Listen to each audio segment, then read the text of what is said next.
This is Cerebral Cinema. Movies of the mind. Get this and get it straight. Crime is a sucker's road. And those who travel it wind up in the gut of the prison of the grave. There's no other end. But they never learn.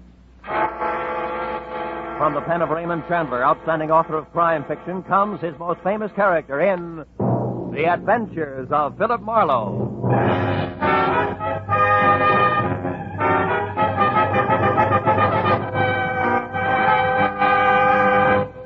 Now, with Gerald Moore starred as Philip Marlowe, we bring you tonight's transcribed story, The Quiet Magpie.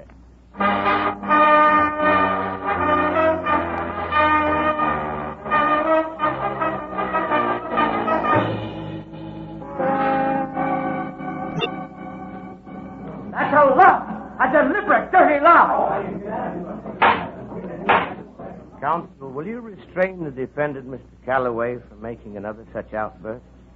Proceed, Mr. Deity. Thank you, Your Honor. As I was saying, ladies and gentlemen, in further proof that Vincent Calloway murdered his father, Homer Calloway, in cold blood, the state has established that a violent hatred existed between them. A hatred that crystallized through the years as Vincent Calloway grew from a pampered, coddled, only child into an indolent wastrel of a man, content to lavish on himself the profits from the Calloway Oil Company, his father's business, without once lifting so much as a finger in the firm's behalf. That's not true! I worked in the... Counsel for the defense will advise his client that the court will not countenance another interruption of this sort. Thank you, Your Honor.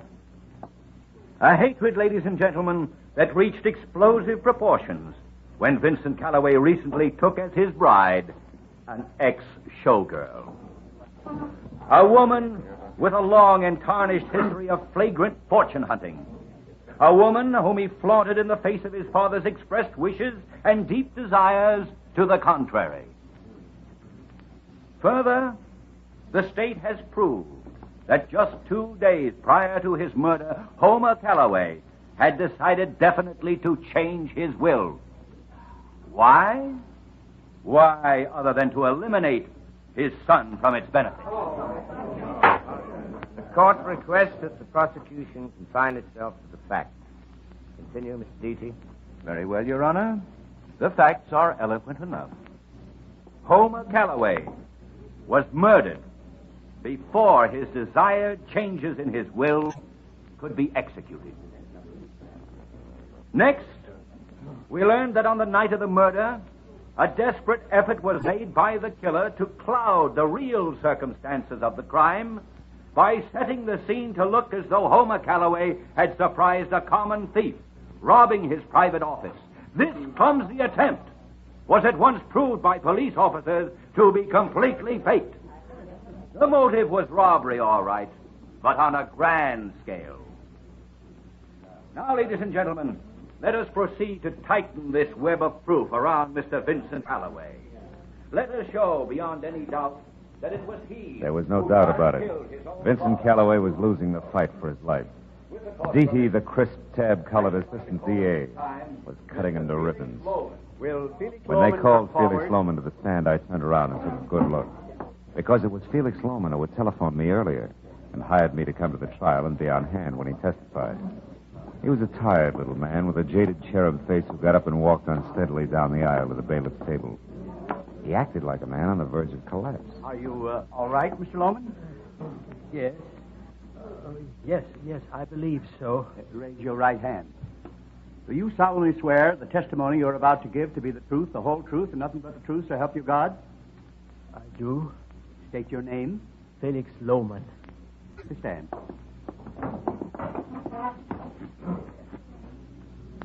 Now, Mr. Lohman, will you please tell this court what your association with the late Homer Calloway was? Why, yes, sir. I was Homer's best friend for many years. I was his personal advisor and confidant until I... Mr. Lohman, the man's ill. Get a doctor. No, that won't be necessary, sir. It's nothing. Really. I have a friend here. Mr. Marlowe. Philip Marlowe. He'll help me. Is there Mr. Marlowe here?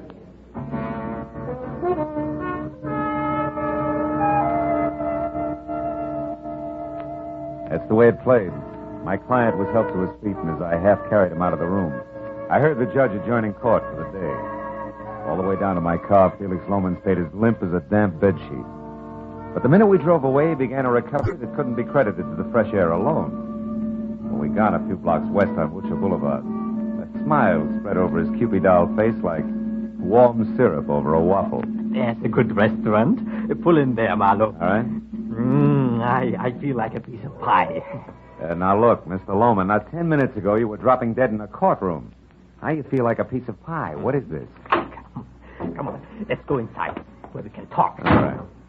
My performance at the trial was a fake, a delaying action, Marlowe. A bit for time. Oh? And believe me, we need all the time we can get To do what? to save young Vincent Calloway's life. How about this food? Oh, yeah, sure. So you think he's innocent, is that it? Why? I've known Vince since he was just a boy. He's no killer. Couldn't be. It's completely alien to his nature. Well, from what I heard in that hard-boiled court today, you'll need a little something more tangible than that, Mr. Loman. I've got something. Care to see the dinner menu, gentlemen? No, just a big piece of cherry pie and a glass of milk for me. Just coffee, thanks. Now, Mr. Loman, sell me. According to the DA, Vincent had plenty of motive. Oh, he hated his father, all right. We all did, one time or another, Marlowe. And got hated right back, too. Homer was that kind. Dry, hard, lonely, lived on work and nothing else. But the rest of that motive stuff... You mean about the will? Exactly. Vince expected several years ago to be cut out of his father's will. He was resigned to it. So that's out as a motive for Vince. Well, aren't you forgetting that was before Vince married a very expensive little plaything? Maybe she changed his economic philosophy. Now you're getting warm, Marlowe. But you're still a little off. How do you mean? The girl's name is Joyce. Yeah. I'm sure she couldn't change Vince that much, not drive him to murder. But I'm also sure that Joyce herself would try anything. Well, that's where you come in, Marlowe. Something's fishy, my boy. Extremely fishy. Yeah, well... Oh.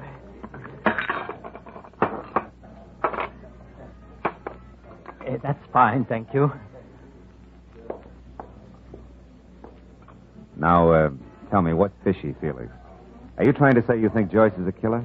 I don't know. I don't know, but I do know that, item one, Vince was worried about her for some reason a few days before his father's death.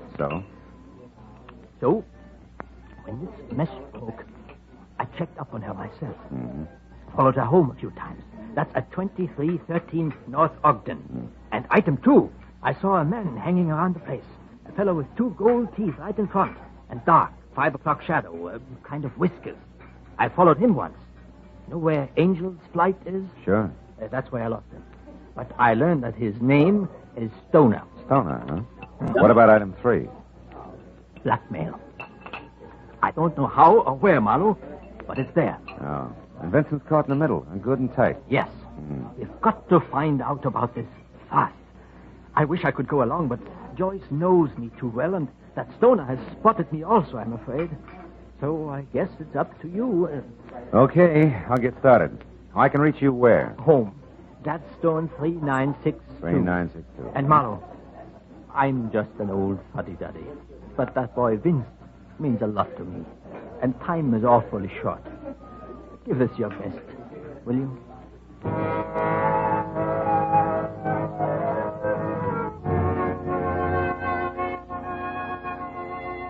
I left little Felix Loman ordering a big piece of cherry pie and went outside.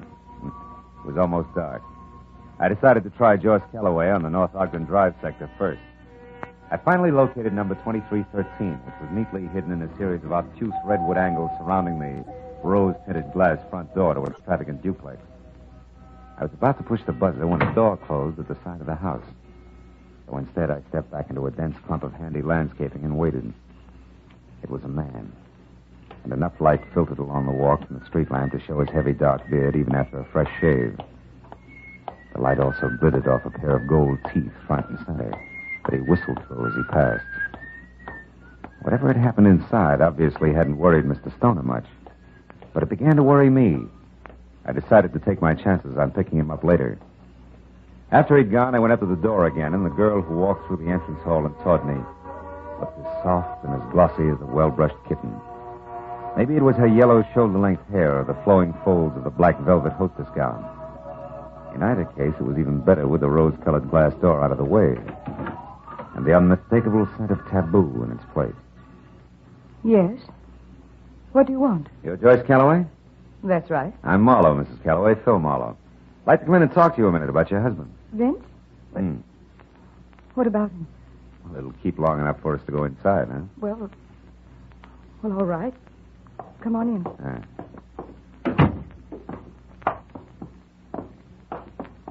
This is my apartment.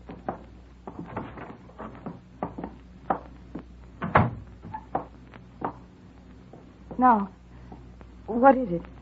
Well, first, I'd like to congratulate you. The moral support you didn't give him today was real great. Too busy shopping to drop in at your husband's murder trial? Why, you... Oh! Okay, baby, I asked for it.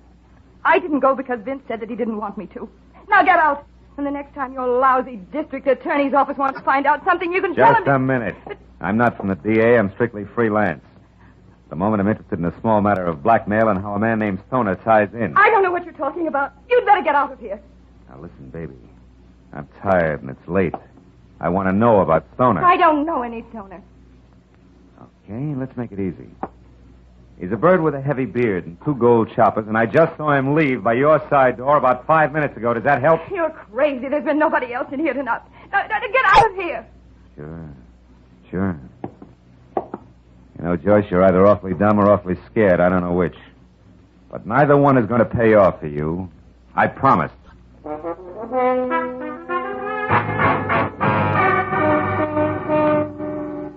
Starting at Angel's Flight and working west, it took 3 solid hours of scraping through the scum on Bunker Hill before I got a lead on a guy named Stoner. And another hour went by before I actually found the swayback 3-story rooming house he called home. The scaly front porch was a clutter of big, rusty bird cages and the mangy inmates of which complained as I eased the rickety front door open and pushed my way into a moldy smell thick enough to chew. The ragged row of tin mailboxes said Stoner's room was second floor rear. So I started up. I got as far as the landing when I heard a voice in the hall above. I went on slowly until I could see. It was Stoner. He was back to me, talking on the whole phone. I got my .38 in hand and listened. Yeah, listen, Joyce, don't worry. I'll take care of him. Yeah, I'll be watching for him. Yeah, I'll meet you just like I said, only remember, it's not good for us to be seen together now. So be careful. Yeah. Okay. Goodbye, Joyce. You didn't start watching fast enough, Stoner. Who are you? I'm Marlowe. The guy little cutie pie just tipped you off about. Don't move those hands, Stoner. I just left to collect that mouthful of old gold you're wearing. You're no cop. What are you going to do with me? What's your angle? I'm going to spill the truth out of you, Goldine. To keep an innocent guy from taking the rap for a murder you and his own charming wife cooked up. What makes you think I'm connected with that? Maybe I've got eyes in the back of my head. That's so? You ain't got eyes in the back of your head. Because if you did, you'd duck. Oh! See what I mean, Marlowe? Thanks, pal. Let's get out of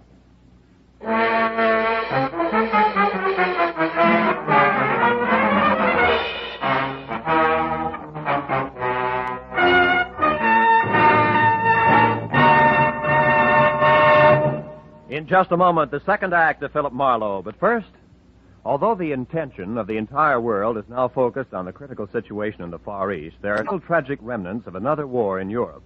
There are still hungry people, children who need clothes.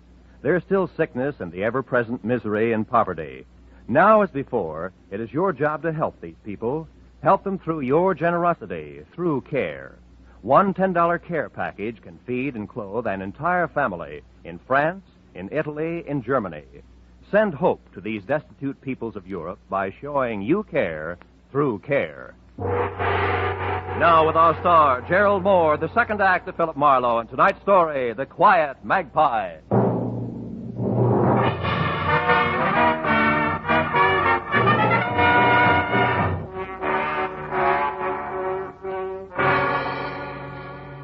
feeling of being hit from behind becomes more or less routine. There's an explosion against the back of your head. Your backbone is suddenly electrified and your legs melt. And a chunk of the floor rushes at you from a cockeyed angle. Where it connects, there's a second explosion, and you start down that long black corridor. Very sick to your stomach. Yeah, it's routine, all right. But that doesn't make it any easier every time it happens. I rolled over onto my back in that musty hallway at Stoner's rooming house and forced my eyes open. As I did, I felt a stinging pain like a pinprick in the center of my spine. Then as things started back into focus, I saw a beer bottle gripped in a fat, freckled hand that belonged to a fat, freckled face that peered into mine. It started a conversation just before I could get the pinprick in my back. Well, look what the cat has dragged in. And who are you, chum? The Jewel T-Man. You need... Oh, my back. Well, what's the matter, chum? The little gold ornament. Well, you must have rolled onto it, chum. Yeah. Whoever slugged me must have dropped it. Huh. What is it? It looks like a bird or something. Yeah. A magpie. In flight. Looks like it broke off or something. Probably a pin from some babe's handbag or bracelet or... Or it's yours, maybe, huh? Well, if it was alive, it might be. Birds are my speciality, or ain't you noticed? Oh? You the landlord here? That's right. So now back to you. Who are you, chum? And how come you're folded up in my hallway? Well, it's a long story, and I won't keep you from your birds with it. Hey, wait a minute. Now, don't let the Audubon pitch throw you, chum. I've got a couple of hobbies. Like sticking your nose in other people's business? Like bending noses that get stuck into my business. So clear out, chum, and stay out, or you'll see what I mean. Okay, sure. Whatever you say, bird lover. After all, this is your nest. So long.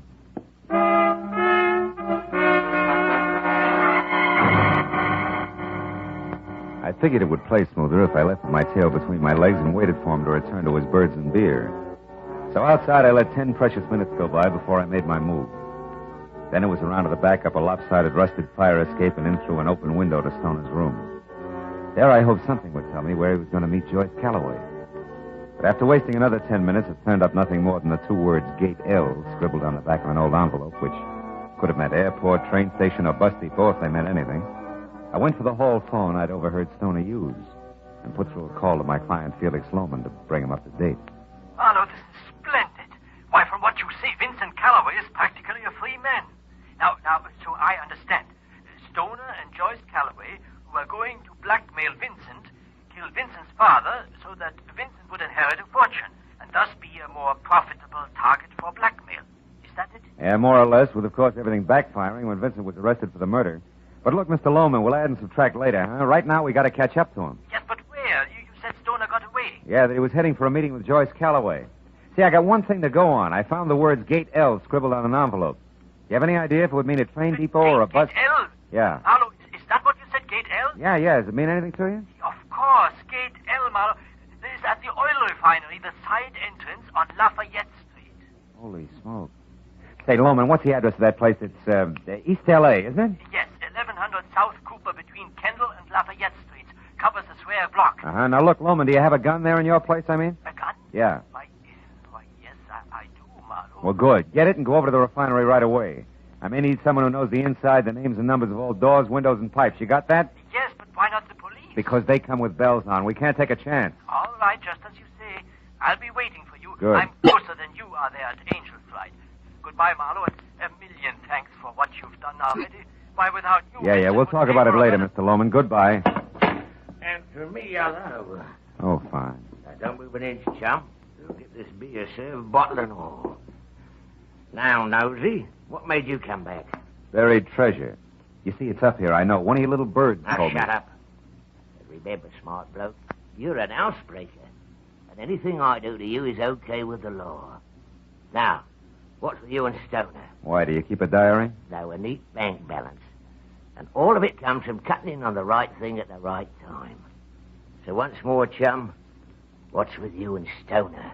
Well, you see, we went to the same prep school, and I promised the headmaster I'd always keep an eye on... Okay, Snooper, you asked for it. The light got it. I figured right, bird boy. Bum aim goes with a bum temper. It's only just beginning, sweetheart.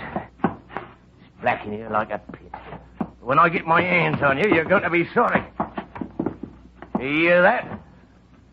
Well, talk up. Talk up. Come on, Yellow Belly. Let's hear from you. Come on. Okay. So it's hide and seek, huh? No. Tag the game, bird boy, and you're it. Listen to the birdies sing, chum. It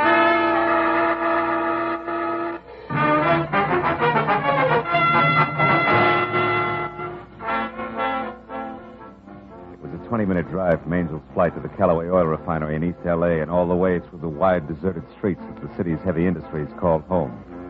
After 3 tries, I found the sliding gate marked L. On one side of it, and folded up like a marionette on his day off, was the night watchman, unconscious, blood oozing from a small cut on the side of his head.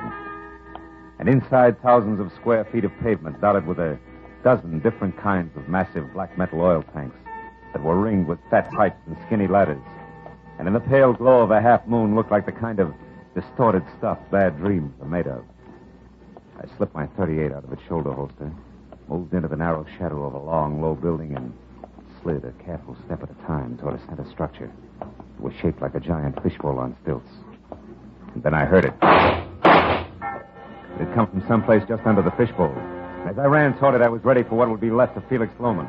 And I started to curse myself for ever letting him come on ahead on his own. But when I was close enough to where I could see, I quit calling myself names. Felix Lohman was there all right, but very much alive. Alive and holding on tight to a smoking revolver that was still pointing down at the crumpled form of Stoner at his feet. Stoner, who was very dead. Marlowe!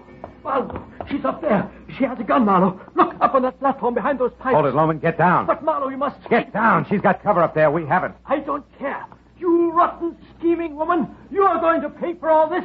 You're going to die even as you killed Vincent's father! No, Felix, I didn't. Yes, Mrs. Calloway. There's no other way out for you. It's too late for you and your lives. No. It's your end, Joyce Calloway, an end you deserve. Oh, you fool. She'll get you, Lohman. You louse.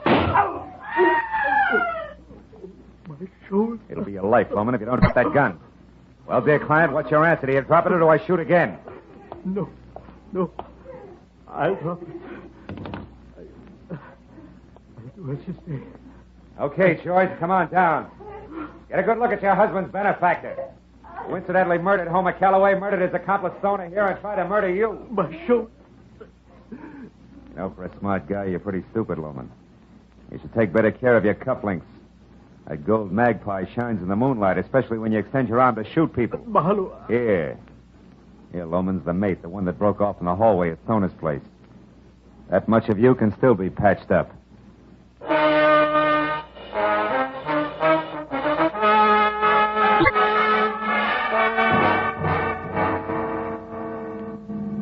All right, Mr. Marlowe. Now that Vincent's lawyer has heard it and the police have written it down, the press have printed it, how about me? I don't follow it. For instance? Well, Felix Lohman killed Homer because Homer no longer had any use for him. But with Homer out of the way... And Vincent in his place, Felix would be set. Your husband he could fool. Yes, but the way the whole thing boomeranged... Oh, that was just bad luck. You see, he staged a robbery at Homer's office just to throw the law off. Oh. Well, it didn't. But more than that, it almost nailed Vincent. Still with me? Uh-huh. Oh, the second house over here. Oh, I see it. Mm-hmm. Oh, what was the blackmail? How come? Well, that was Felix again. And out of whole cloth.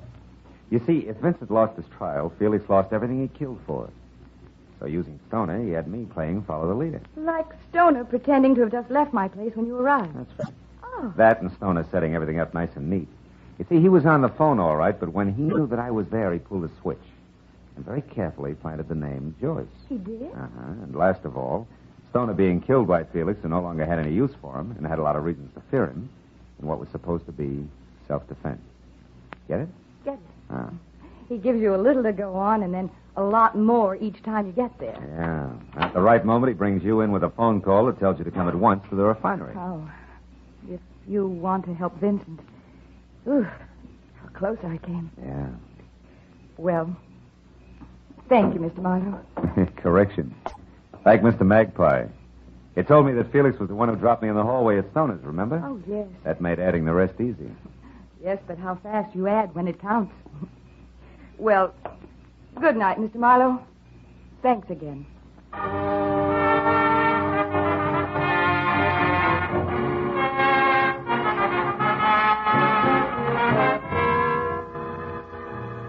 By the time I pulled up in front of my apartment on Franklin, the black in the sky had started to melt into a slate gray. And my eyes ached for the long sleep that they had coming. Well, I sat there for a minute. I lit a cigarette and I thought about birds. Did you ever stop to think how some people remind you of birds? For instance, the landlord. If ever I saw a vulture in pants, he was it. And my client, Loman, a hawk with horn rims. And Joyce. A pouter pigeon. And then there's Marlowe. I wonder what kind of a bird I am. A dead pigeon.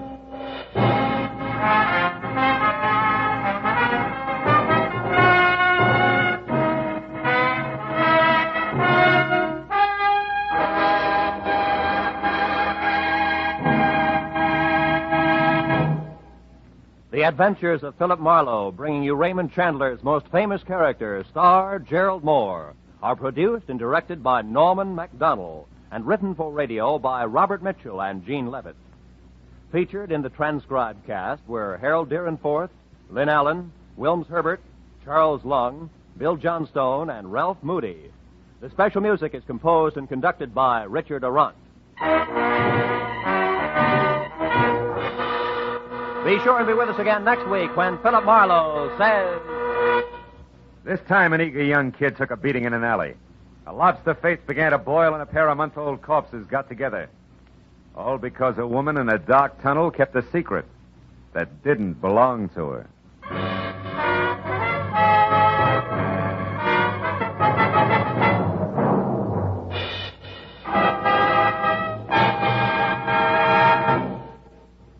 Most of us approve of saving for a rainy day, but these days it's hard to have enough left over to save. It's easy to put off the saving until tomorrow, and that tomorrow never seems to come. The best way to make yourself save a little every payday is to join the payroll savings plan where you work or the bond-a-month plan where you bank. Money invested in United States savings bonds today will make possible many dreams for tomorrow. So arrange to save with United States savings bonds. Remember, automatic saving is sure saving. Every Friday night, CBS brings you stories taken from the files of parole boards of the 48 states with only the names changed. These stories give and detail the events of a criminal's life up to the time he is up for parole. Then, before you hear the board's decision, you can make up your mind. Is this man ready to be set free? It's been hailed by press and public alike as an outstanding anti-crime show, and you can hear it now by staying tuned, because Up for Parole follows immediately on most of these same CBS stations. This is Roy Rowan speaking.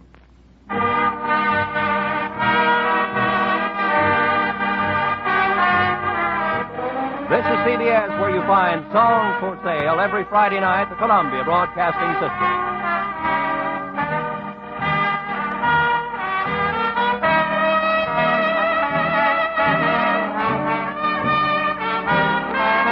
Cerebral Cinema hopes you have enjoyed this movie of the mind.